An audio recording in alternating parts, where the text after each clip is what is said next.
Tem uma visão, durante muito tempo teve essa visão de grandes empresas serem alvos de ransomware, por exemplo. O sujeito ia lá, sequestrava um servidor de uma grande empresa de e-commerce e aí a empresa de e-commerce tem que, se não tiver backup, dependendo do tempo de restore dessa história, paga em Bitcoin, eram sequestros, golpes assim, cinematográficos, vamos dizer assim.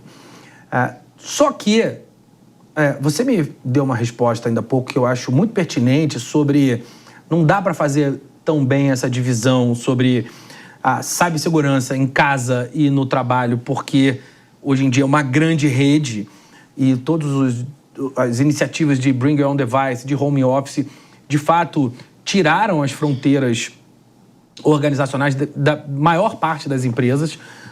Ainda existem empresas que têm ali regras mais rígidas para a utilização de equipamentos, para conexão à rede, mas, no geral, é um negócio bem aberto.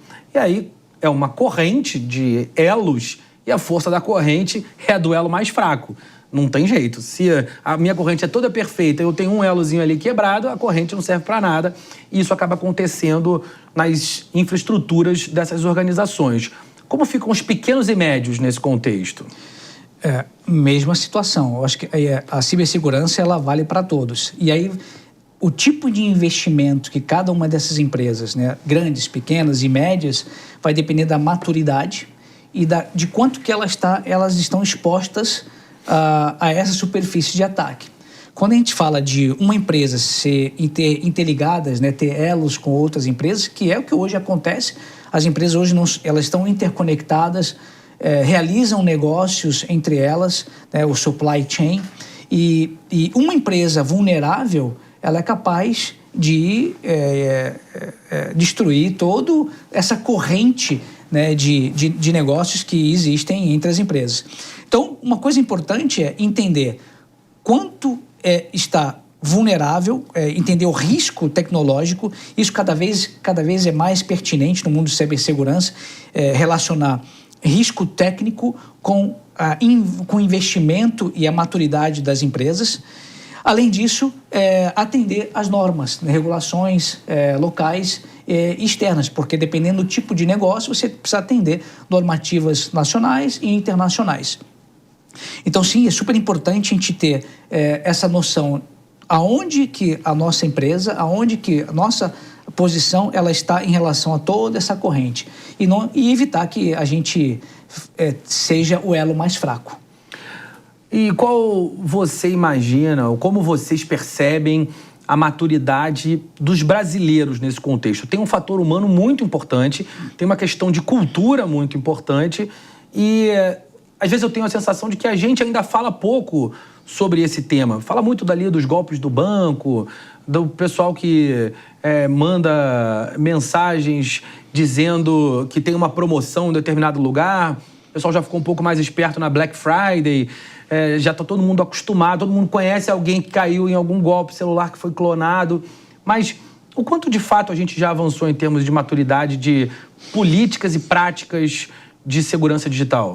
Essa pergunta é pertinente demais. Recentemente a gente fez uma pesquisa com CISOs, né, Chief Information Security Officers, no Brasil, e a gente detectou que 94% desses profissionais, desses líderes de cibersegurança entendem que é importante, entendem a necessidade de cibersegurança.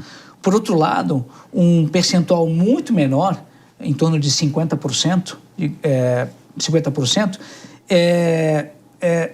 acham que não são responsáveis pela segurança de suas empresas, né? Então, existe aí um gap super importante. Isso a gente está falando de Brasil, né? E um outro dado muito importante é 71% das potenciais vulnerabilidades, elas ainda são baseadas em erros humanos, ou seja, o ser humano. Então, quando você fala que, alguém já foi clonado, alguém já caiu em algum tipo de fraude. Tudo isso tem a ver com respeito ao comportamento do humano. 71% potenciais de vulnerabilidade por conta do ser humano é aquele dedinho lá que clica de forma errada, ou recebe alguma mensagem e já clica e já instala um malware. Então, realmente, isso no Brasil precisa ser sempre divulgado.